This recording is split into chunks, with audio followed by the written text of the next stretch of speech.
is really confident right now. They're obviously a good team.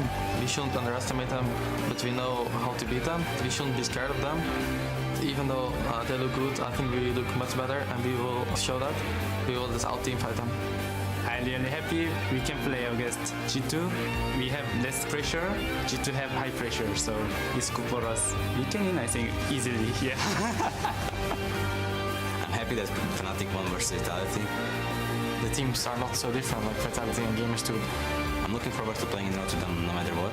It will be my first experience to play on like such a big stage, and now it actually makes it even more interesting for me to play semifinals because I'm against my friends. It can only be fun, you know. Yeah, it's gonna be a lot of fun. We have to win this playoff.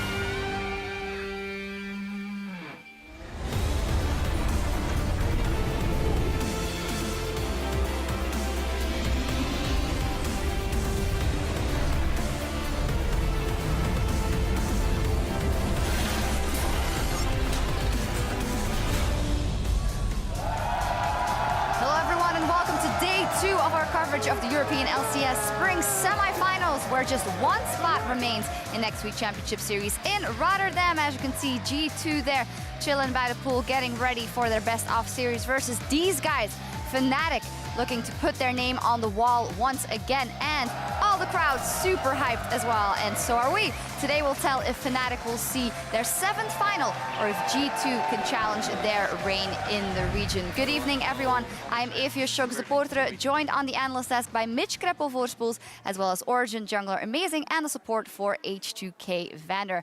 Thank you so much for joining us. I know obviously you just played each other yesterday, but maybe Vander, you first after a night of sleep. How are you looking back on the series? Yeah, the night was rough. I mean, I think we didn't live up to what people thought, how we're gonna play. It was all, a lot came down to, I think, the heat of the moment, that the game 1, game 2 went really bad for us when we were forcing stuff. And after this, the rest of the games we played a bit slower and a bit scared maybe. Yeah, let's talk a bit more about that game to start everything off with. Amazing. If you look at the series as a whole, what do you think was the most important thing that you guys did better than H2K? We just knew how to force fights and better, and we knew our power spikes a lot better. I think that we really understood the lane swap meta per se better, so we kind of had a had scaling comps and knew when to teamfight with them, and basically outscaled them in most of the cases where they were in the timer. So I think we just understood the patch slightly better than they did, and it helped us win. For me, actually, a lot of it came down to kind of like mental stability, and then of course we get SOAS on the screen, which is like maybe the opposite of that sometimes, but like stability throughout the entire series. I feel like OG was a lot more composed, and I have to be honest, Vander, I think H2K in the last game, you guys looked a little rough, like off-center. There was that one fight where all the focus went towards Mithy's Braum, a couple engages that weren't really in sync. Was that something you guys felt as well, or is that just an impression that I had? Yes, part of the problem was that what Amazing said, that we had both games Assassins, LeBlanc, and they had Orianna and Lulu, which is like scaling much better to late game and provides much more utility for RDK in fights. And both games, our top laner fell really behind in one game as Trundle, which really stopped us from forcing anything. That played really good in their favor, and then we knew we had to do something, and unfortunately the engages we did were wrong. Yep. Let's talk about a bit more picks that we saw yesterday. Braum, Echo, Lucian were all 100% pick ban, and especially, you mentioned it already, Mithy on that Braum made so many things happen for the team. Yeah, I mean, if Mithy can keep certain players on his team alive, it's a really good job. No, I think Mithy, for me, really stood out because he understood his position in teamfights and his role as a support. I think his support has lost a bit of playmaking ability in the current meta and just has to hover around carries and protect them as best as they can. That's why Alistar, Braum were so favored. And the Braum just went up in priority over the series. I think at the start of the series, both teams maybe didn't have that high of an emphasis, but I think we quickly learned just how important that pick is. Yes, we thought that Alistar would be much more contested pick than Braum itself, and then like maybe Bard into Braum if something wrong happens. But last year when we played OG in semifinals in Rocket, I played against Mithy, and it was the same story, that first 2 games no one really plays Braum, and then like, holy shit, Braum is OP actually, and Braum is every game. It's one of those picks also that just works a little bit better, I feel, on a LAN environment rather than just in scrims, because It's super straightforward. You can really make somebody's day horrible by just blocking all their projectiles, and it's just just a super strong pick. I think a lot of people underestimate how Braum is good into scaling game, because when he has both his Q and E leveled up, the cooldown of his shield is really low, and then with some CDR, you are basically 4 seconds shield with 8 seconds cooldown. So in teamfights, you can block basically everything. Well, yeah. Yeah, it's a lot about the scaling part, where Braum just excels at late game team fighting too, and he always provides like jungle support synergy too, because every jungler synergizes with it, and making other champions use this is basically a big part of his kit too. So if you have a LeBlanc, a Gragas, something like that coming into him, they're not going to have the same effect as they would in a standard game, which is why Braum is such a game-changing champion. Yeah, Yes. Missy also going above. And the good Braum can also make a lane phase in a way that you are like even or maybe winning a bit, so it's not a weak champion early game, and it's super powerful late. Well, especially in today's series, it'll probably be very important as well. But with their win, Origin advances to next week's finals, while H2K will look towards the 3rd place and the championship points that come with it, which is a story that we know from last year. Yeah, obviously Vander wasn't there, but for H2K, for the organization, they got to the World Finals by merit of those championship points. I imagine right now teams aren't really thinking about it too much, because everybody wants to win, but by summer these become very important. So right now, 30 points guaranteed for you so far. Vander, you guys can make it to 50. And last year it literally was a difference of perhaps 10 points. So it's super important that everybody just keeps fighting and gets as many points as possible. Yes, we'll fight hard for the 3rd place and 20 more points. 20 more points, good. That's what I want to hear. Fight for those points. And 70 already for OG, so thing to look forward Good to. job. Yeah, quite the change. Last year was a bit of a interesting thing where we actually had to run the gauntlet and everything like that. It's really stressful, so you kind of want to have the championship points coming in, so you don't have or you have something to fall back onto. Yeah, you did say in a video yesterday it's all about the end of the year, so you already have those championship points. Yeah, basically. It's all kind of about the spring championship as well, amazing, let me tell you that. And in any case, that leaves just one seat open in next week's title fight, which will go to the winner of today's series between the 1st seed G2 Esports and the 6th seed Fnatic. As we can see there, G2 is a blue side only in game 1 of the possible 5 games. What do you guys make of that, amazing? I think that the red side favors G2 a lot in terms of how I expect them to play, because having a counter pick on the mid lane matchup is pretty crucial for both of those teams, because the mid laners are focal points of their respective teams. So I expect G2 to have really good red side games, and I think that the side selection basically favors them. All right, well, immediately following today's series here in Berlin, it is North America's turn as the Immortals and TSM go at it for a ticket to the Spring Championship in Las Vegas. Of course, we already know how everything is going to go. The epic storyline, TSM is going to beat Immortals, Crepo. Yeah, I don't know. I was going to predict Immortals, but lately I'm not having too much faith in my predictions overall. I just want to see how far the Janna Soraka train and Karma train for Adrian goes. Like, how long can he keep doing that without people punishing him for it? I'm definitely going to watch the series after today. It's going to be super exciting, and with a lot of professional experience on the desk today, we want to extend our expertise to you. Send your questions for our guests at LL Esports with the hashtag AskTheDesk, and we'll get you some answers later today. For now, though, let's dial in on that 2nd semifinal here in Europe. G2 Esports versus Fnatic. First up, Fnatic, still unexpected team to see in the semifinals, going off and beating Vitality. Guys, talk to me about the Fnatic perceived playoff buff. Vander, what did they improve on? I think they got really good strategy for themselves, which is 1-3-1, putting Febiven on sideline with Gamsu, tipping in mid lane, and then when your support and AD carry are on mid lane, 2v2, it's really hard for any of the team to capitalize on it. And it was main Fnatic weakness that they could, enemy team could catch their bot lane a lot of times. So when you put them mid, it's perfect for them, and then Feb even has a lot of room to play on side lanes and then TP or just have a strong pick on the sideline and create a lot of pressure game. Yeah, I think the same, that for Fnatic it's really important that they can run the double TP and run it effectively, and today's meta is basically favoring that anyway. Yeah. So I think that Fnatic throughout the or like at least after the regular season was over, and now with playoffs, basically improved on the overall strategy that they had during the regular season already, and the meta favors them a lot. I definitely agree with the meta point. I think Fnatic, I mean, they did improve, but the meta shifting towards tank stops, 1-3 on double TP, where Febiven can then have a larger impact, is definitely going to help them. But it plays into G2's hands as well, because they were already doing that. Kikis never really was a carry top player. I want to highlight one comment that Feven made in one of the intro videos we had today. He said Vitality is very similar to G2. I don't really think so. I don't think Kavashard is very comparable to Kikis whatsoever. I think Fnatic is very similar to G2 in their style. But the main difference, I think, we'll find later in the mid matchup because I think Perks versus Feven is different because Nuketox plays so far backward in the Vitality game. I don't think that's... Hugs the tower. Yeah, he hugs the tower. As much of a meme it is, when he played Azir, I think he could have put way more pressure forward. And I think that's going to be the difference for today. We'll talk a bit more about that, hyped mid matchup in a second. First, let's look at G2 as a whole because they were very strong during the entire split, rather. But what would you say they have improved on the most? Because for us, it often seemed in the beginning that they were over-aggressive and they kind of made that better. Vander? I think their team fighting is exceptionally well, actually. I think especially Hybrid. For me, he's not that good overall, but when I see him in team fights, he always does the right thing. He always puts his spells correctly. So I think that's the biggest strength of this team fights. And then I feel like Trick is controlling the game really well in the jungle.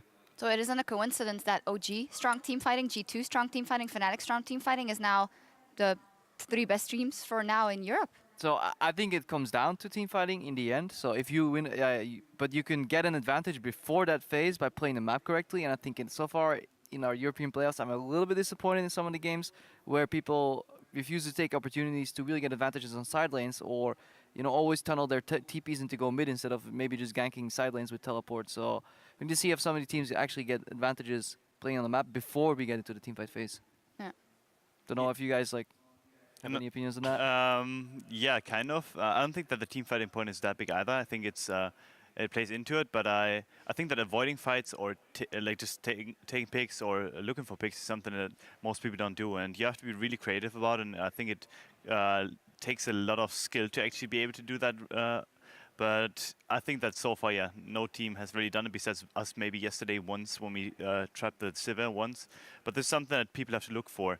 And I think that today is going to prove that the junglers have a really big effect in that department. Because like yesterday as well, we saw the map become incredibly tiny for a large portion of the game. Whereas if we look over to this of course obviously the best team in the world, but the Rocks Tigers, they're really good at opening that map every time using those side lanes and then finding openings. I think that's something that's lacking. Maybe we'll see it this series. Maybe we will. We need to talk about a couple of individual matchups that'll be very important. And the first one that comes to mind is that mid lane matchup, Perks versus Feven. And Perks told us that it's one that he's been really looking forward to.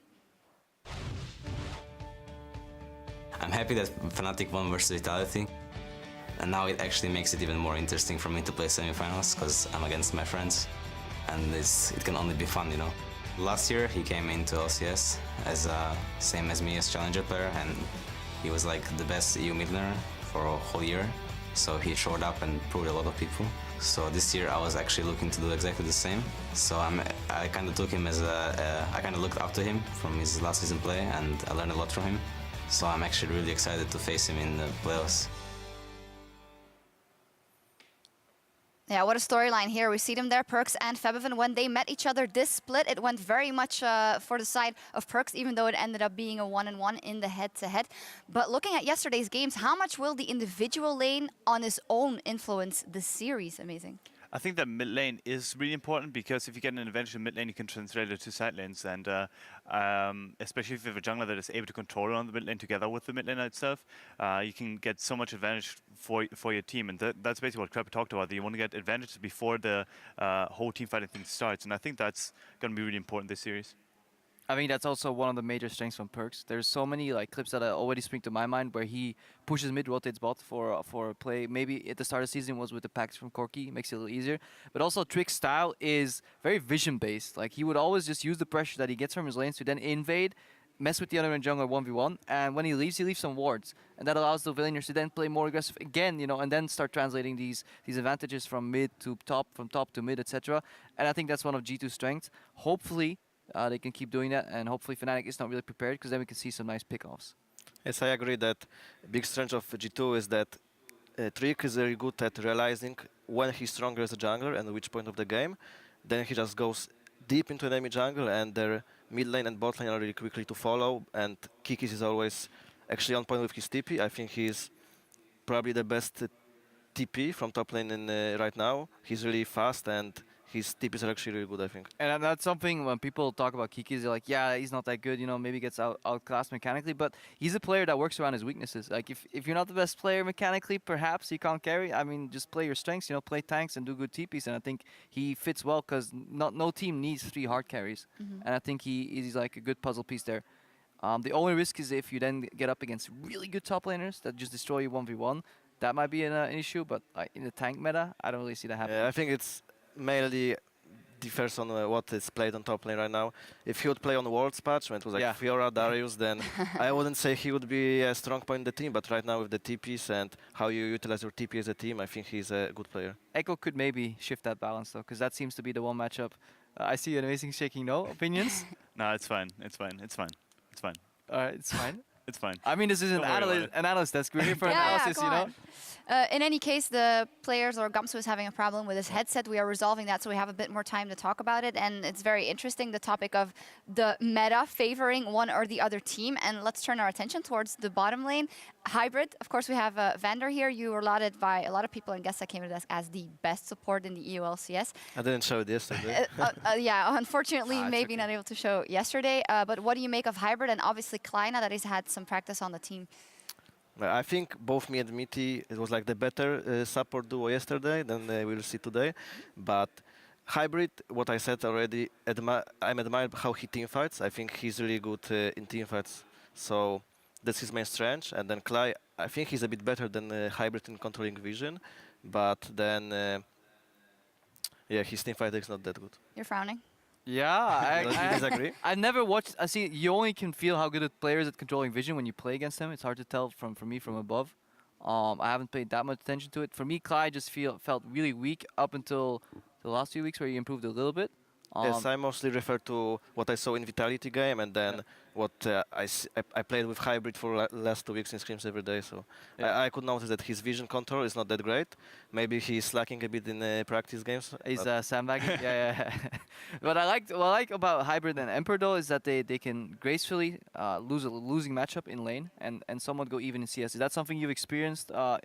Like in scrims playing against them, or do you guys butcher them? Yes, I feel that sometimes when me and Forgiven have weaker matchup, we still try to win it, and sometimes it backfires hard when you play against good players. But when they are losing lane a bit and they feel that maybe they're not on top of their game, they just fall back and they will safely farm until the point that they are strong and contribute in team fights. As for the jungler, amazing. How annoying is it to play against Trick?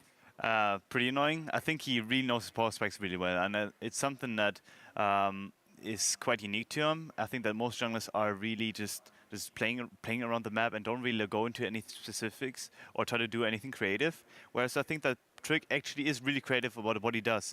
It's not just the TP wards that he puts behind bot lanes if they want to dive him, but it's also about like the way that he approaches like the 1v1 matchup, that he actually knows which spells he has to dodge, how he has to play it properly in order to get the most pressure and everything like that. So it's really annoying to play against him, but Spirit is also someone that is pretty annoying to play against too, because this guy also knows a lot about how to beat someone 1v1 and is really confident in his mechanics. Yeah, they're very similar in style, I feel overall. Do you think we'll see trackers or challenging smite from them? Because like if we have a patch where Kindred is like played, you could technically go for red smite for these duels, or do you think vision is too important for these junglers? I think it really depends on game-to-game basis. I think that overall Trick is going to opt more into the Tracker's Knife because he's someone that is more vision-oriented, whereas Spirit is someone that really wants to go extremely aggressive, not just in the 1v1 matchup, but also against the enemy lanes.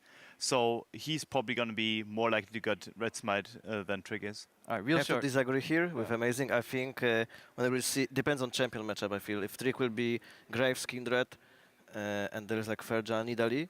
No, Nidalee is green, but yeah, those two, Graves, Kindred, I think he'll mainly go for red smite, and then in other cases probably green. But I'm just support. So Who's the best jungler? Who's the best jungler? What, in Europe? Yeah, Europe. Can't say. At this moment? At this very moment, I think it's pretty contested. I thought during the regular season it was pretty open that Trick was the best jungler, but I think right now there's a contest for... Amazing's the best jungler. Right. Vander, what do you think? There's a contest out there, and that's how it is. Okay. Beautiful moment. I think Trick is probably the best right now. I think Jankos is really good as well. we will see. I do hear that the players are almost ready, and of course we want to see the games. And there's only one way to find out who will be the best, Trick or damn, I forgot. Spirit, of course. That So guy. much talking. I love Korean players. There we go. In any case, as we hand things over to our casters, we're going to take a closer look at the rise of the #1 seed, G2 Esports. The 2016 European LCS Spring Split started with a few clear favorites heading into the regular season. Absent from everybody's top-tier list, however, was the fresh-out-of challenger G2 Esports. 9 weeks later, though, this team cemented their spot as the best in Europe, with a record of 15 wins and 3 losses. For a team that only qualified for the LCS on their 4th attempt, G2 Esports struggled to find a roster that would bring success until summer 2015. With over 10 roster changes, the team had one constant star player, mid laner Perks. Among the crowded field of top-tier talent, the 17-year-old carry went on to be one of the most statistically dominant mid laners across the entire region. In his first professional season, he earned a Rookie of the Split title, and Perks asserted his dominance in the mid lane throughout all of G2's games, crushing opponents in favorable matchups and extending his lead into the enemy jungle and side lanes. His impact is always felt and played a crucial role in G2's victories. Perks was able to play forward and aggressive because Trick was often in the shadows, enabling his team with exceptional vision and high-pressure play that became synonymous with G2's style. This was especially true on signature champions like Nidalee and Graves, both enabling Trick to invade, contest, and kill anyone standing in his way. When it comes to kills and damage per minute, Trick tops the tables, complementing his mid laner's play patterns to a T. How can two hyper-aggressive players go unchecked and unpunished? Hybrid is a big part of the answer. G2 as a team rely on their impressive frontline, opting to frequently draft utility-focused tanks into all of their team comps. G2 can often find both peel and engage in their support, and Hybrid commands the role so well, he has the highest KDA of all players in Europe. It's no surprise that this oppressive, highly coordinated lineup earned G2 Esports a first-place regular season finish in their inaugural split in the LCS. A first for any squad out of the European Challenger Series.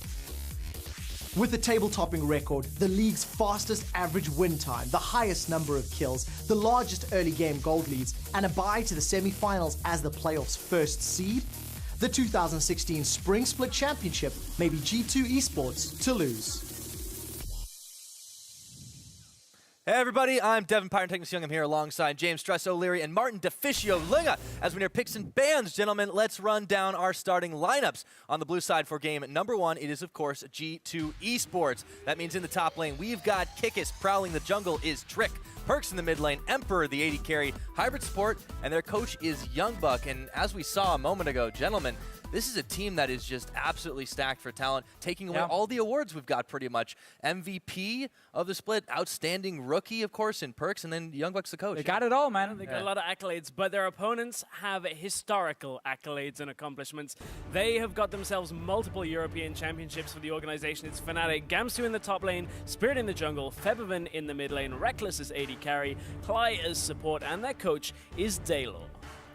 And this is going to be such an insane match because these two teams actually fit each other extremely well in terms of style. Because we have tank top laners, we have carry junglers, we have very, very high impact mid laners. We got two supporters also like to play these melee supports, these tanks, you know, Alistar, Braum in there. I feel like these two teams, a lot of Braum. There's probably going to be a lot of Braum in this here. But like both teams, they just fit each other extremely well. And it's also why if one team has found maybe an answer, a small counter to this style, it can really impact the match. Well, we certainly haven't found, you know, in Fnatic series against Vitality. Vitality didn't have the answer. In yesterday's games, it was back and forth on how to play around the meta. So we are into our first bans phase. And there's a Zed ban right off the board. Yeah, talk about a high-impact mid laners, Zed being banned away because Fnatic is purple side. The only game there will be purple side tonight is today, or today. First game. Tonight is today. It is today, and it is the first game. Everything else is G2 on purple side. Kindred is another one. I mean, we're going to see jungle focus for sure. We might see some top lane focus as well. Otherwise, we go like Poppy, I think, as the most likely pick for these two top laners. I'm not 100% sure if they're going to play Echo. I think they can, but Echo is, in my opinion, a bit harder to execute at the perfect level. Yeah, I would agree to play it to its absolute potential. So Bard has been banned away. Braum now banned away by G2 as well. You might ask, why so much the focus on Bard? Well, we've seen a couple of games from Hybrid. Yep. He actually has a 29 KDA on Bard. Like, he only died once in those two games. Cosmic Binding's hurt, Impressive. man. Yeah, exactly. He was great at setting up G2 for fights. And I think this also hits G2 in a lane where they could have gotten a small advantage. If we have standard lanes, the Bard is very, very strong, and Regulus and Clyde has been very passive laners most of the time. Laning into a Bard and, let's say, a Lucian or Sivir is very, very difficult. So I feel like Fnatic bans away. Also, just the pick potential Bard offers. But this is an obvious first pick when Kindred is gone and Nidalee is gone. Graves is the remaining tier 1 jungler.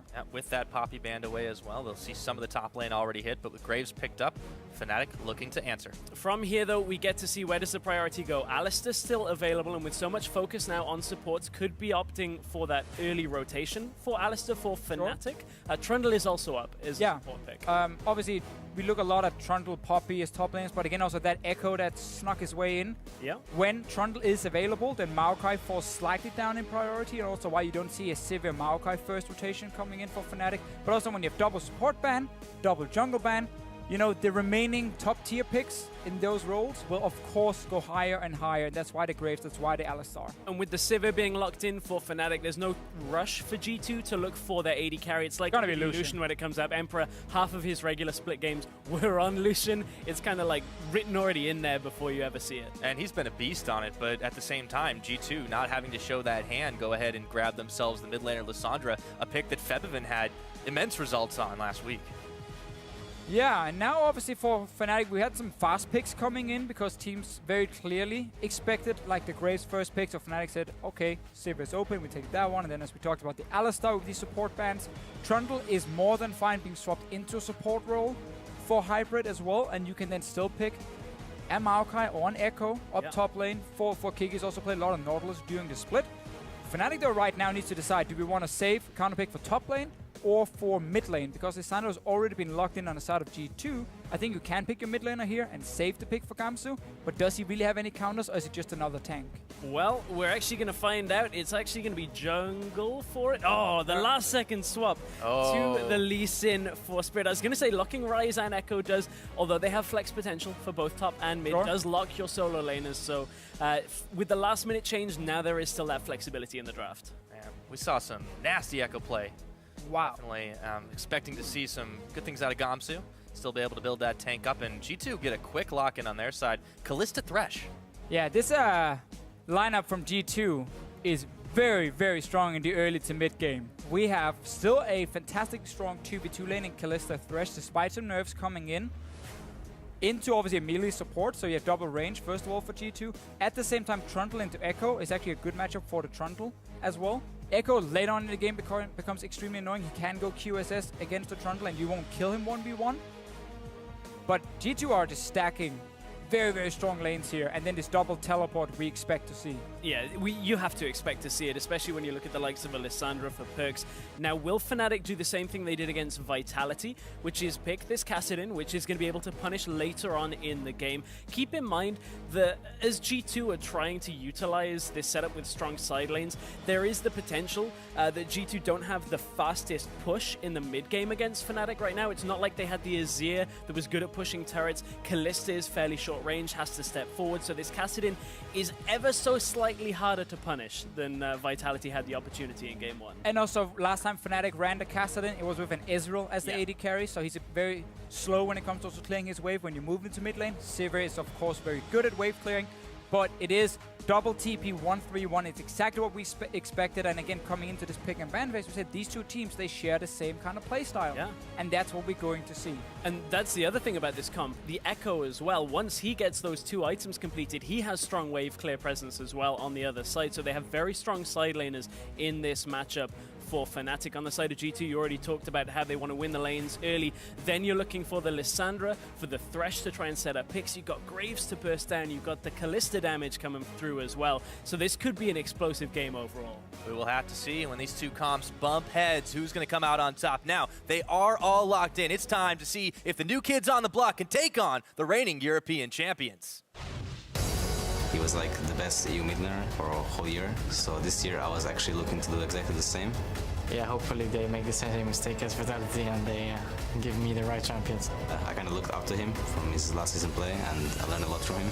I know what he plays, he knows what I play. This mid-lane matchup is probably going to be the matchup of the year. I think it will show in the match against Gamers 2, who is the better player. I'm actually really excited to face him and showing that apprentice can beat the teacher. Who's going to write their name on the wall this split, gentlemen? Fnatic, 5 out of 6. And the other team doesn't exist anymore. G2 are looking to be that next one. Well, you've heard him basically say it himself, but for Perkz to be the man, you've got to beat the man in this one against Febiven. And that's the matchup we're looking for most. Well, there's an old saying, if you come at the Kings, you best not miss. Fnatic, they've ruled it. But is it time for a change? G2 going for some deep wards to start this off. Yeah, again, G2 here wants to go in and try and secure these standard lanes for themselves, and they want to see if they can spot out Fnatic. Early on, we can see on the bottom side, Reckless and Cly has moved their way in as well, placing a few wards. But really, these compositions here, again, this is what 6.6 is all about. These 1-3-1 compositions with double teleport. The mid laners will follow each other to the same side lane as well, but there's just a difference in how you want to play it. Perkz wants to be the man engaging, TP flanking in, where, of course, Febiven wants to be the man who follows his team when they go in. He wants to be the guy assassinating the backline. So difference in how they are going to play the team fights, but they're going to be very, very important, both of them. Oh, yes, absolutely important. And in these kind of games where the double TPs are on both sides, you're always looking for the opening for when you have that teleport advantage. If somebody greedily TPs back to lane, instantly you have the ability to look to attack a weak point with both of your TPs. So that's the kind of opening that G2 we need to see if they can force. And we just saw the Fnatic dual lane stay around mid lane for quite some time, waiting until the very last moment before they moved. They didn't spot anyone until in the end. I think the ward at Raptor camp they had placed did see G2 moving to the bottom side with Kalista and Thresh. So we get the lanes of Fnatic we're looking for. Should, in a sense, slow down the game a little bit for them. They don't have to worry about all lanes getting pushed in and Graves suddenly invading and the Caster lane is struggling in the mid lane. Now we get to share farm and we get to share some tower gold. Hybrid was a little bit late. Normally you'd see the support come up and try and contest, but obviously against an Echo offers a fair amount of extra clear potential on that first camp using that time winder. So at that point, Hybrid didn't get himself up there quite fast enough, but he got the ward, he got the knowledge that they were faster through the jungle. So that's just as good. It's very rare that you ever see that taken and stolen away. Trick still taking some time in his red buff and Spirit doing the same. We've got the good old 3v0s up in top, and as you mentioned, a little bit of faster wave clear on the side of Fnatic, able to push those down just a bit quicker. Yeah, another very big thing for Fnatic in the lane swap is they actually have fantastic wave clear with both Echo and Sivir. So even when you're standing at towers, you want to get almost every single auto attack on the tower itself and not on the minions.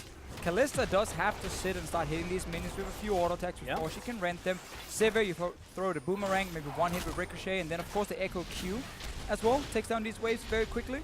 Yes. But for now it's even. The same with the Trundle, and actually there's something here that might happen that we saw last week where Gamsu managed to shove Vitality so far back that it slowed Vitality's second push here. A lot of it is on the recall timings and how much you can punish a top laner from shoving in. I want to keep my eyes on Gamsu and see exactly how much he manages to influence this second wave. Yeah, and again, it's another bonus with Echo. He's one of the very few top laners who has ranged wave clear. So he can sit in these lanes after tower dies and very, very easily push it out and even deny you a few minutes, which can then help when the next push happens for the next tower. Febiven saying hello to Perkz. Perkz replying. A lot of smack talk between those mid laners. They're definitely going to want to go at each other's throats, but Febiven on the later scaling Caston looked like he had the good trade, but Perkz had him. Yeah, a little bit of a disrespectful TP in right into the middle of a minion wave when Alessandra sat there, gives her a free Ring of Frost. Febiven thought the magic shield would be enough to keep him alive and didn't actually respect the fact Perkz is just going to go pretty much all in. Well, keep in mind, Febiven are looking to trade early because he's running Corruption Potion into only one little biscuit here from Perkz. So as long as he can take these trades and just out-sustain Alessandra, it works. Cly going in to interrupt. Gets the knock-up onto Perkz. They just keep poking away at him, but he's going to be able to walk it out. Still holds onto his flash. Exactly the same kind of swap that Fnatic showed against Vitality last week. One of the things they really improved on here coming into playoffs is the way they're playing these swaps here, optimizing them. Because whenever you send that Sivir to the bottom lane, she can push out on her own. Clyde will then roam to mid lane and just assist February. He might not get anything. This time around, he obviously chunked out Perks, forced him to go back again. And you can see now G2's trying to swap for these standard lanes. I think Fnatic can just deny this by recalling. But this is something that Vitality struggled with. They put Cabochard always on the back foot with their lane assignments. Always Cabochard was getting little bits of farm rather than large amounts. So if this ends up in a situation where Kikis can sit and farm, he could be okay. The problem is now, look at how Echo's pushing up in the wave. Kikis didn't get too many creeps from the wave that was pushing in. So it's still not the best of situations for Kikis, but it's certainly better than what Cabo had. Yeah, basically because Gamsu, as we talked about, could push the wave with the Echo. He pushed it in towards the tier 2 tower, and then G2 decided to make a swap and actually put the Trundle on top side with the wave coming to him. But they did it very late. That's why Emperor and Hybrid came so late to the bottom lane. Fnatic could push in their lane, recall again and say, oh, you want a 2v2? No, we're just going to swap again because we're actually ahead of you right now in the play. And now to get a Rift Herald and then can grab that wave on top side and start hitting on that tier 2 tower. That's what Trick is showing as well. Yeah, not only that though, you look at how Fnatic were moving on the map. They maybe could have looked for Kikis at the same time, but obviously now that Rift Herald's been taking Kikis, there's a big warning that there's a bunch of people on the top side, so he's not going to die in this situation. Fnatic don't even look to commit for it. No, don't really need to at all. Gamsu able to start catching back up in farm. He had been left a little bit further behind in all the aftermath of the shoving around back and forth. Speaking of farm differential too, Reckless has been hard pressed to catch up to Emperor, and he's gotten the cold to that end, but no answer on G2's AD carry, who with Hybrid continues to push down this bottom side, but don't want to meet their opposing duo. And a lot of the reason was the time there that Reckless spent up on the Rift Herald as G2 were in the bottom lane. They just got that extra farm increased right now. A lot of it is also about the experience as well for both of these AD carries. Very influential level 6 point for both. So it's something we'll track as we go through, but both are level 5 right now. This farm difference should even out because Sivir tends to just farm up a couple of creeps faster than Kalista can extend her lead. I really like this move from G2 though, after pushing up the bottom lane, realizing let's not stay and try and harass them on the tower. No, let's go mid straight away. It's a Kassadin. He has no proper wave clear to start getting a bit of damage on this mid tower, and we know this mid lane matchup is so huge. Early advantage for February because Clyde had that gank in mid lane, and also Kassadin is a good pick into Lissandra here. Early on he gets pushed in, yes, but he can farm just fine. Both these mid laners, I mean, if you look at their performance throughout the split, Perks has been like on fire since week 1. He literally came in, he was like, all right guys, I'm gonna be the best mid laner here. I'm just gonna win almost every matchup. Yeah. February was a bit of a slow starter, but he's really caught up now. I mean, he's playing extremely well coming into this playoff. Starting to look like his form of last year when he was pretty much in the same boat that Perks was coming in out of Challenger Series as they picked him up at H2K and just becoming a massive stand-up carry. Also on this Kassadin last week versus Vitality when it wasn't punished early on, he was able to shine on it. More than that, he was burning holes. And the thing is, Kassadin, a lot of people will remember old Kassadin where everybody say, oh, just pressure him pre-6 and he's fine, just kill him a couple of times. Thing is, Kassadin now is a fairly safe laner. You still can get his flash, but unless you're stupid, you tend not to die on it. And Febby even showed us last week, it's like, hey, my flash got burned level 1 from Kasing roaming mid. All I have to do is lose a couple of farm here and there, and I'll make all of that up at the end of the game. So don't worry about that. I've got side lane control later on. So Febby has been very smart on how he's played these Kassadin games, even when we feel like they should have got pushed in immensely hard. And Fnatic to keep dodging around these lanes, especially the 2v2 on bottom side as much as possible. They obviously caught the wave on bot side before, open up for G2 to go mid. Now they're actually sending February very early to a side lane. You want to get that Kassadin moved away from mid lane because losing that mid tower is obviously very, very bad for you. And now you have a Sivir just constant pushing. It also opens up for your jungler and support to stay around mid lane. And then you can suddenly roam to both top and bottom side. If support is sitting on bottom lane, he can only really roam to mid lane. This is exactly, though, what Vander was talking about on the analyst desk. He was saying that, Fnatic, one of their weaknesses has been their bottom lane getting caught out. And if you put them mid lane, it's a lot easier for them to stay alive in this situation. They play the side lanes off with, the top and mid laner. And Fnatic seem to be fairly comfortable doing it, but I don't feel like many people have been punishing it. Nobody's really been able to actually set up side lane pressure against Fnatic. And I guess we've only seen Vitality try. Yeah, obviously Vitality didn't really show up in playoffs here. I want to see if we're going to get Hurricane first from Emperor. I think if you want to keep Kalista to try and put pressure on the Kassadin lane, you keep Kalista and of course the two supports, or the support and the jungler here staying around him, and you try and push in that Kassadin and apply pressure on that lane. Hurricane first is a fine item for the extra wave push, but he hasn't gone back yet and bought anything other than those 2 daggers. Have to keep eyes on that one. But in the meanwhile, we'll turn our attention up towards the top side where the two tanks and bruisers start wailing on each other, but Kikis is the one who opts out of that one a little bit quicker with everybody getting their ultimates at this point. G2 starting to push up on bottom side. And this is the play we just talked about. You know, you have your Kalista pushing against the Kassadin, because if you put Lissandro side lane now, they just keep going even, really. Lissandro will have a slight push advantage, but now we have level 6 or 8 on Kassadin. He can actually be a threat, so you keep the AD carry. And you want to push in that lane and potentially then rotate to mid and apply pressure on mid tower 4v1. But it's tough because Fnatic are around defending. They're reading the play. And the other advantage right here is by attacking the global on the bottom side, if Fnatic make a mistake and a fight starts out, it takes so much longer for Reckless to come from mid lane over to bottom than the double TP is coming out from G2. If you're constantly attacking one of those teleports, it gives you pretty much an advantage on that grouping time on that side. So G2 had that as an option. It's not the primary play they're looking for, though. No, and G2 will be able to grab themselves their first dragon here. Fnatic not really able to respond in time. Gamsu didn't have his teleport available, but no one really wants to fight as much over this dragon anymore. Instead, Fnatic take the opportunity to just send Spirit for some counter jungling. Yeah, and this good thing about having that 3-man on bottom side is if you can get a mid tower, well then worst case, you know, boo-hoo-hoo, sad for you, you get a dragon instead. Like, it's a consolation prize. Yes, I mean, you kind of win out no matter what from the play. There's a potential for Kikis to be in danger here. There is obviously... He's asking for help. Teleports oh, available. He's Kikis, fine. Yeah. And so is Spirit. Ward hops. Kikis was looking to chase on, but nothing doing there. And Gamsu was also there to back him up. Yeah, Gamsu's just prioritizing the farm, though. By kind of forcing Kikis to check the jungle, what it did was mean that Kikis can't absorb the experience and farm from the wave up that far in the lane, so it forces him to delay his recall that comes after he gets it. So basically, it just opens up a slight window on the map. Should Gamsu have the area to go cross-map, I believe his teleport is about to come up. But just because Fnatic has now gotten out of this early game, even with a small advantage, by having that Kassadin side and having Seve versus Kalista, they're going to have a pretty strong bottom side of the map. Spirit is finding hybrid. Gamsu and Kikis as well trading on top. Still small fights back and forth. Gamsu knows he doesn't want to take that one. Klai is forced to burn his flash into the Raptor pit to evade the rest of G2 Esports. But yeah, as you said, that slim lead still hanging on for Fnatic, and they are looking to continue to grow it ever so slowly and build that into a big investment. See if they can get something on top side. Gamsu is down to about 40% HP. Kikis just want to push it in and have backup to get pressure on tower. Again, G2 are the team looking to snowball this game here. So by them constantly moving around, moving away from mid lane, pressuring this Echo off the tower.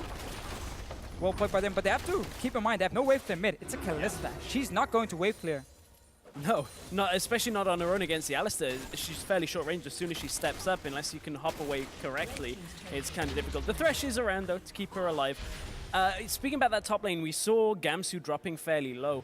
Even though Gamsu is eventually building tank on this Echo, at this point in the game, he's not particularly tanky himself. He's only gotten the Sheen route first for that extra damage.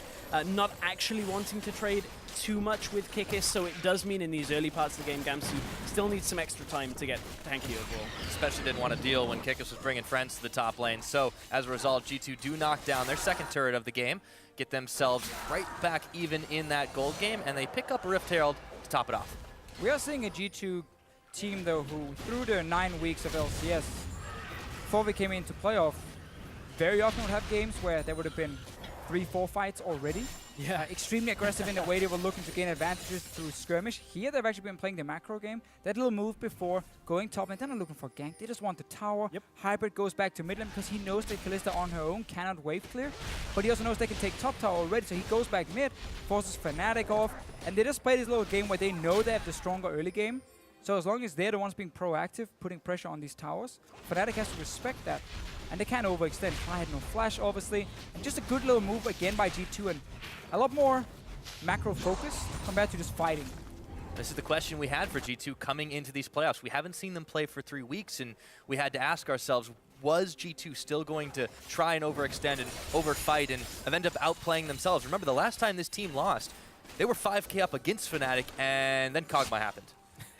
Yeah, then Kog'Maw happened. They stepped in the back of the Baron pit and ended up suiciding in a 1 game. Luckily, that is gone. Yeah, that was. We're not going to see that anymore. Yeah. Thanks, Rito. Yeah, I'm glad that one's not there. But now we've got Echo, who's you know, not quite the same impact, but certainly He's a different kind of problem. Pretty strong as well. I mean, the key thing with this tank Echo is that Echo is a champion that was meant to have specific sets of weaknesses, that he's either meant to dart around a fight and kind of jump in, jump back out because you can't take prolonged amounts of damage, and then ultimate yourself back to get the health back for more damage. Now you just sit in the fight and stay in the fight, stun 3 people twice over, ult back to get your health back, and still kill people with base damages from the passive. Yeah, I mean, he's strong for sure, but we gotta look at items, obviously. Yeah. You know, Iceborne Gauntlet, Sunfire, that little combination is what a lot of these top laners use to become too strong, honestly. Yes. As an AD carry, often you don't feel very useful in team fights, trying to hit a tank with like 200 armor. I think tanks don't feel very confident either. Well, that's why you have a Trundle. Yeah. Because then when you stack your armor, he takes your armor, and then he starts beating you with a club. That's pretty much Trundle. That is how you troll. So G2 still staying bang on even with the 1 tower advantage. There really isn't any opening for Fnatic to respond to this one. Where do they go from here? Well, keep in mind, Fnatic are not interested really in saying anything at this point. They just want to let G2 play this game. As long as G2 plays it very slow, Fnatic is scaling up. You need 2 items on this Cassidy. The problem is this top lane matchup. Yeah, we might get to see the first blood. Finally, Trick coming right back where he needs to be. But Gamsu, chrono breaks. Trick trying for the long shot. It was not enough. One more bite would do it, but Kikis is still trying to chase him down. Gamsu with the speed boost, but he's running towards the wrong tower. And Fnatic is pushing mid lane now, Pyra. He's going to try to go for the execute, but that's not going to happen. There was no tower in sight. First blood goes over to Kikis now, and Fnatic running all through mid, and teleports canceled everywhere. Yeah, so Fnatic were pushing down mid lane because Gamsu bought so much time, but then instant reaction from Perks with the teleport. Again though, Fnatic were able to hold mid lane, hold the bottom lane. Top lane is the issue. There was a blind pick Echo coming in, and Trundle was already there for G2.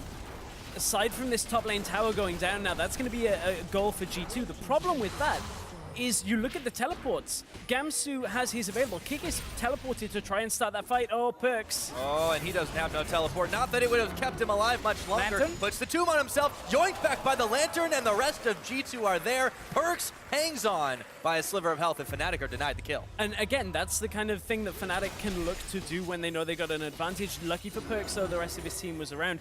Expect that kind of thing to happen again. If we end up in a situation where it's 2 versus 2 in the bottom or top lane now, Fnatic can look to attack that with a double TP, and G2 cannot get there in the same amount of time. And the fact that Fnatic now lost 1 tower on top side, but then got the bottom tower, it's mainly about this 1 kill for Gamsu here. The rest actually is kind of nullified by now, and as you just said here, the TPs are on cooldown, so it will stop G2 from playing aggressive for a few minutes, where Fnatic can again sit and farm, scale. Second item is completed for Febiven. In the end, the minions are helping, and then the TP in mid lane. Nice reaction from Perks to stop the push. It's this second one, though. At this point, Kikis is clearly like telling with the rest of the team, I'm coming in, I'm TPing, and then they don't really respect the Sivir ult being able to get them away from here. Perks, we think he's in danger, but when there's a... Well, he is kind of in danger. Well, you think it's safe. They pinball him around a little bit, but then he gets yoinked back himself, right? Febiven, for himself, is able to walk away, Rift walk away, I should say, from Kikis. Dragon's now live on the field, and a lot of Fnatic and G2 members hanging out in this Riverside. Looking to fight over it, but just trying to deal a little bit of damage back and forth. You gotta look at it though, man. 2 item casted in before like that 20-minute mark. It's getting fairly scary. We're at the point where G2, they haven't prioritized shutting Febiven down, and the actual benefit that they've had from their early game moves has only translated into a slight lead. It's about it's a tower and 2 dragons up, which is a good basis to build from. But unless they can really play around this Kassadin effectively, not allow him too much freedom on the map, this is a rough way of dealing with this game for G2. It may not be enough to shut down Febiven, who is just so crucial in those fights against Vitality. This man has been able to do things that I would not have believed if I hadn't been watching those games myself. So G2, timer might be looming over their heads in this one. Yeah, especially also a guy like Emperor at this point. It's like an AD carry nightmare in the late game when you face Alistar, Kassadin, Echo. Like, you're not supposed to deal any damage, basically. You will get chased down by multiple members of Fnatic, and then it's all about what can this Trundle and this Lissandra do with their teleports. Can they actually get in the backline, take down Reckless? Or will G2 be forced into situations where you're just trying to survive? that Kassadin jumping in every time. And it's why it's such an issue. It's why we talk so much about it. The fact that Fnatic are keeping very even in goal with this comp here, with this scaling mid laner. The thing we have to look at, though, is how G2 have picked up objectives time and time again throughout this early game. So there are, these increases. Now they got another Rift Herald. I think it was Fnatic actually took the first one. But you mentioned Emperor in that. Interesting that he goes for the Kalista. The Lucian was available. G2 as a team rely on their AD carry for damage the least out of any team in Europe here. That damage is supplemented by Trick out of the jungle. He's played a lot of Kindred, a lot of Graves. These high damage champions. So this is maybe an example of Emperor going, well, we don't need the Lucian for damage. Let's get the extra team fight presence. The ability to start a fight with this Kalista. Yeah, especially a guy like Hybrid will benefit a lot. We heard as well Van on the desk talking about how Hybrid in team fights is a fantastic support. He really knows what his role is. Normally it is on a Braum. Now it is on a Thresh. A little bit different for him. You are not as strong in that front line, but with the Kalista you can play very aggressive, and then you can always get pulled back by the Kalista and reposition as a support. So it definitely is also because they know how good Hybrid is, and it enables him even more by them picking the Kalista. So in that respect, they were banning away the Braum, of course, against Hybrid. And for G2, these guys coming in to this week, it did seem a lot closer than what we would have expected to call this, even if we thought Fnatic were going to win versus Vitality, which I think surprised pretty much everybody. This is just very impressive at how this Fnatic squad has come right back on up, and G2 has evolved right along with it. This is going to be a hell of a series. Yeah, I think G2 is definitely the team to look at for this entire split, just coming in from Challenger, getting these two Korean players, a guy like Emperor who was obviously traveling around the world, who's been in Brazil, he's played in North America, came in too late obviously, got actually relegated with his team, but now he is in Europe and he's been having a good season, despite the fact he's been too aggressive at times. I don't think he's a star player on this lineup. I don't think he has to be the star player when you have Trick, when you have Perks, and that's why he's actually fit in fine, in my opinion. And that's pretty much the case when you're surrounded by stars. Even if you're shining bright, you can get outshone by these guys, but it's completely fine. You look at what Trick's been able to accomplish. You look at Perks with the Rookie of the Split Award. You look at Youngbuck and his debut as a coach in Europe, at least. And he has had a pretty fantastic track record. The team's only dropped 3 games. Yeah, it's best of ones. You can argue maybe that doesn't look as impressive, but so far in the start of these playoffs, they're looking very controlled, very smart. And I think, honestly, Fnatic have done something fairly smart in both of their game ones in the best of fives. Game 1 in a best of 5 is a bit of a feeling out process. How greedy can we play? How passive can we play without them punishing us? What objectives can we take in these kind of circumstances? And Kassadin is that kind of pick. It's like, well, if you don't punish us in any way for it, which is difficult, well, it's just going to scale up, is going to pretty much be able to control the game at the end. And Fnatic have been given a lot of freedom by G2 on that. Yeah, I think a big problem for G2 is the fact they've never really been able to push 2 side lanes at once. Yeah. It's always kind of like one guy pushing up, the other guy's then backing away a little bit, and actually allowed Fabian as well to get that bot tower after you've been there a few times and hit it quite a few times, and then the TPs were used by G2 at another position. But what you want to do technically is you actually want to push these side lanes up, and then once you get past the tier 1 tower that's already dead, you move in towards this mid lane. You force the Sivir to step away from tower, step away from the wave, so she can't do this. We see right here, walk up, static shift, 2 hits, and it's gone. You need to pressure her then from the side lanes in, so she has to back away, opens up for that mid tower, you take it down, and then you start playing around Baron and these dragons again, because suddenly the enemy team has no outer turrets, and the river should be yours. And you can get these deep wards, you can get the TP flanks when the team comes in to stop the Baron or stop the Dragon. But right now, G2 have not been able to play these side lanes, and this Kassadin has now gotten to a very strong point. And you know what this translates into? Just because of how difficult it is for Emperor to, push up against Rekkles, and Rekkles just clears it, we've got a 50 CS difference in favor of Rekkles. And this is Rekkles' second game of the split. TP coming, guys. Here's the TP plays, though, cancelled out. They don't want to instantly go all aggressive here. You can see Perks didn't have the angle to get into the fight. But that's another small win now for Fnatic. They're even going aggressive. Yeah, they got to find themselves Kikis, but the Troll turns right back around. Hybrid now going very low. They have to burn the Fate's Call. He immediately burns right out of that one. Now Gamsu back onto Kikis without any help coming. But look at how tanky the Troll is. He's just taking bites out of him in this 1v1. But the rest of Fnatic are going to collapse right on him. Not able to connect with the Sonic Wave. Timewinder will come in. And Kikis is still holding firm. Yeah, it's going to take quite a while to kill Kikis at this point. He has a lot of regen, has that Spirit Visage as well, so against the likes of Gamsu and Febiven at this point in the game, it's going to be tough to actually eat through the health bar of Kikis. Febiven was up in the top lane though, at the same time, still pushing, still has his teleport available. Yeah, tunneling, they're on this dragon right now, but it had allowed Febiven to push more on that top side. That is 3 Drakes to G2 though, and that is important if they want to try to play the 5 dragon game. Actually pretty large for G2 to pick up this dragon. See if they can get a cow in the mid lane. One flayback. Oh, he's going to burn Flash and Unbreakable Will. Still Febiven. In the bottom of your screen, you see it side pushing on this top side. After 20 odd minutes of very back and forth, a lot of fight avoidance, things have started to break out here, and the mid lane turret's gone. But this freedom once again benefits Fnatic. I mean, okay, they haven't got their opponent's mid tower down, but they've never made a push for it. As long as they don't lose too much here off their second tower, they should be fine. Reckless steps up to clear. Kick back! Oh, Emperor! He's able to get out of this one. Now Trick will pick up Spirit on the back, and the rest of Fnatic are running scared. Febiven trying to get involved in this one. Locked up Perks, or Perks locked himself up, I should say, as Febiven and Gamsu now on the run. Gamsu yoinked back in. Trick blows him away. Febiven manages to answer on Hybrid, but that's not who you want to try to clean up the fights, and that is going to be a 2-for-1 in favor of G2. Very big things here in the fight. Early QSS for Emperor after 2 items are completed, and basically what happens when Lee Sin kicks you back, you're technically stunned in the air, but you can QSS and then flash instantly. Look here, he gets kicked, instant QSS and flashes, so it doesn't fall all the way in towards Fnatic. Stays alive at first. We see the TP flank coming over to both from the Kassadin and the Echo, but now the fight is really split. The rest of Fnatic are not able to join. Gamsu even gets CC'd, so he cannot jump back to his ulti. Febiven picks up 1 kill, but Fnatic here were definitely expecting to surprise G2, take out the AD carry instantly, and then QSS flash. Very good reaction time here from Emperor. And the issue there was Cly, after having to burn his ultimate, burn his flash earlier, took too much damage with Reckless under their own turret, so they couldn't supplement the damage. If Fnatic had 4 people coming in on that, that's where the Echo freedom and the Kassadin freedom in these fights comes from, is when there are too many threats to just lock down one person in a fight. That time, you know, G2 turned their attention to Gamsu, take him out.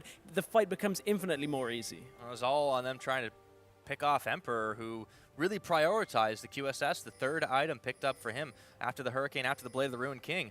And Emperor really fast fingers on that one, able to stay alive as a result. It's 3-1 in favor of G2 for kills. Slim gold lead still, but it's mostly been on those dragons and that 1 tower edge. Yeah, and we could see G2 saying, we need to start fighting, guys. So they actually TP'd in for that dragon at first. If we go a few minutes back, Fnatic disengaged, and then suddenly it looked very good for Fnatic. Could still push topside.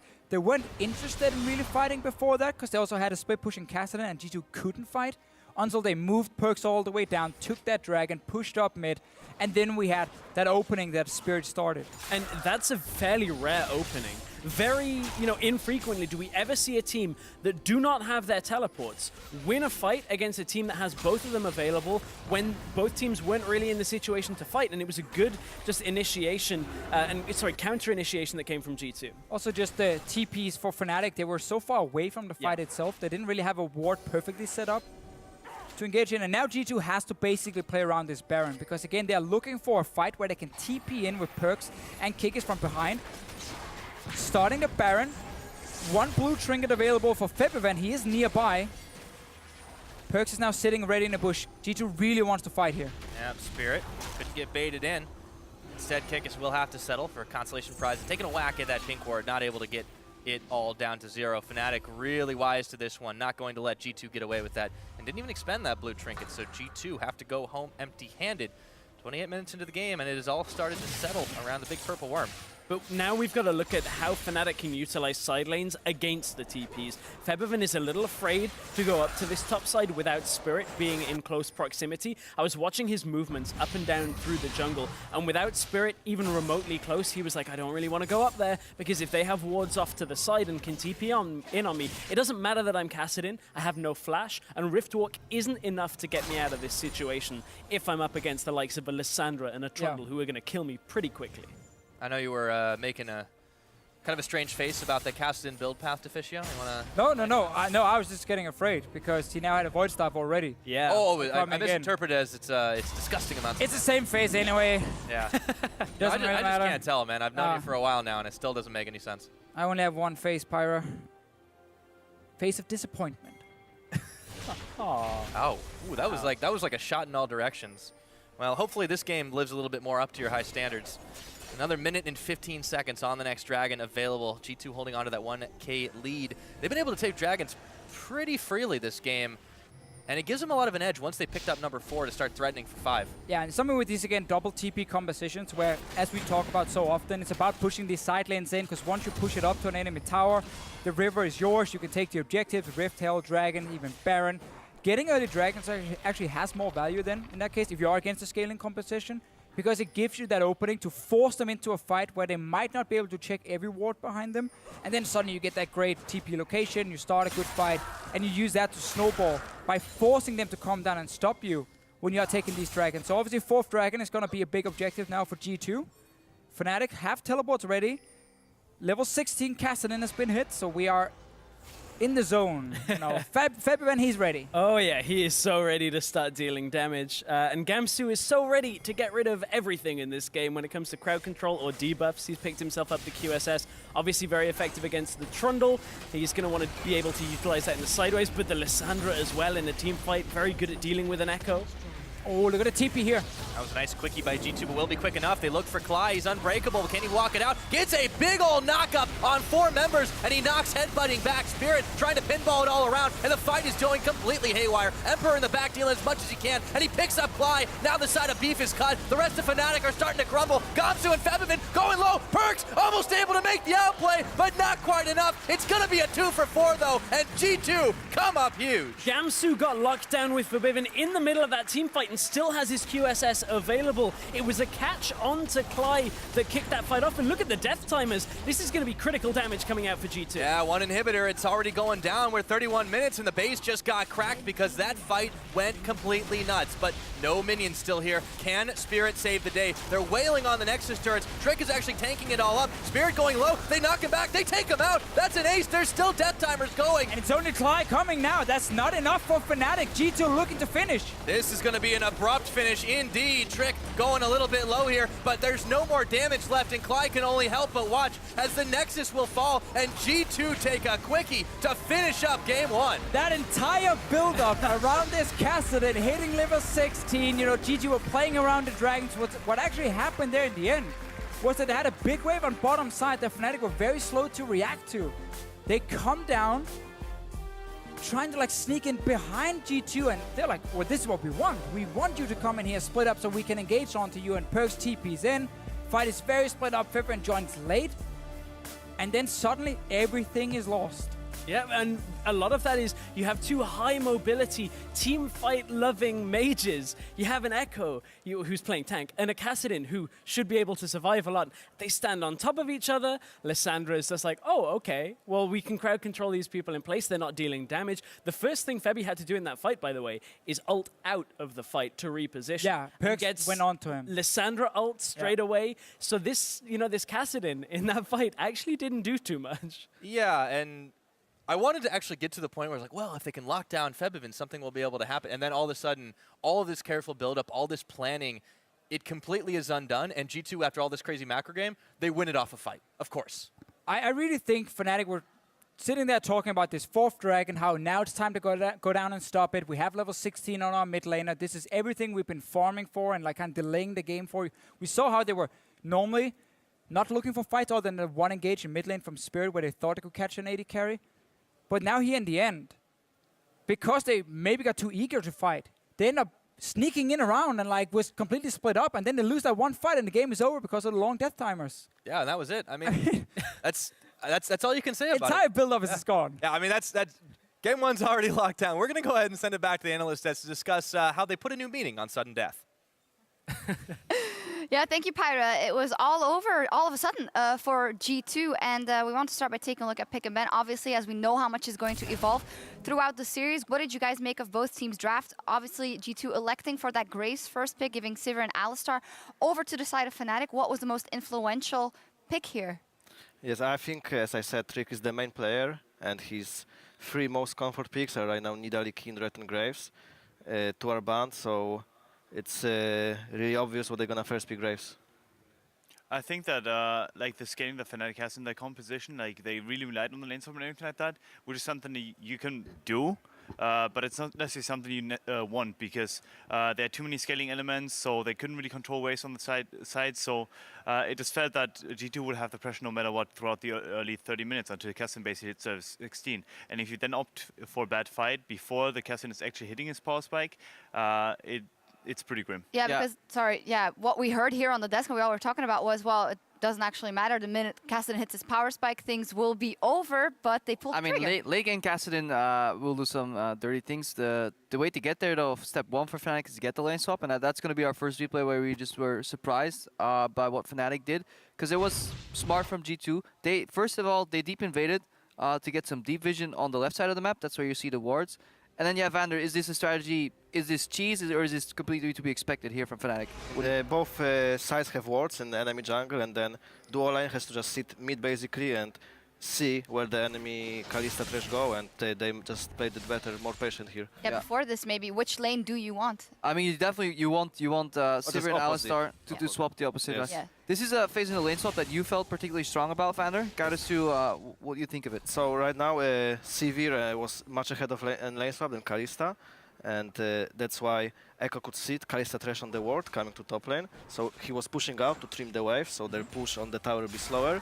But here we see they actually didn't want to push for the tower, they just wanted to freeze for Trundle, which is recalling and coming top now. But unfortunately, Kalista pushed the wave here and basically ruined the plan for G2. So the concept is that the G2 bot lane kind of holds the wave and then hands it off to the top laner? And then there's like matching lanes where Thresh and Kalista is much stronger than Civil Alistar. So they would be much ahead from this and nullify the power of Civil Econ lane swaps, but unfortunately... I think it really depends. I think that G2 like kind of pushing out and having like kind of a pace in the game is good, at least like to a certain extent. I think freezing for Trundle would have been an option, but if you freeze with Trundle, you also risk actually to be dove 4v3 if the jungle comes bottom and you have the top laner already rotating towards bottom or TPing in. So I think like it's a double-edged sword. If you can freeze for Trundle, but if you do that, you risk being dove bottom, especially with the dive champions that Fnatic had. Yeah, it was still pretty even after the lane swap, and I remember we're going to pull the next replay up, but right before that, you said, Kalista is not really useful here, plus she just bought QSS, and then this happens, Crepo. QSS was behind. I asked Vander, tell me, why the hell does this guy have a QSS? And Vander told me, well, Crepo, you can QSS flash, Lee Sin kick, and Alistar Q. I was like, yeah, you're right, that makes some sense. And then this happened. Emperor here completely wins that fight. I predicted what's going to happen. I mean, it's a bit optional. It can happen. It doesn't happen that often that Lee Sin is in a good position to kick you, but here probably if he didn't have QSS, the team fight would be lost for G2, but they pull it out 2-4-1. Amazing. We were watching Spirit on this Lee Sin, and you were saying a couple times, oof, that Q, he's tilted now, but this probably makes for so more, knowing that the tempo is completely ruined. Yeah, basically, if you play Lee Sin and you have one misplay coming in, or like one play that doesn't go your way, you're already setting yourself up for tilt, and I think that like he did the perfect thing there. He probably didn't think out the QSS interaction, which I probably wouldn't have thought about either, but now I know. Even then, you still go for that play, right? Because it was this close from dying. It was literally 10% into lifesteal, and I think that was also the precursor for our last team fight. I'm not sure if this is a fight that put the teleports in cooldown. Regardless, there was a teleport mismatch. G2 started taking control of the map, and Fnatic felt pressure to challenge this 4th dragon. And they went for a team fight. I think Kassadin is top now, so I think Clyde got a bit caught here. And he went in, it's good, really good combo for man, but Kassadin is not here yet.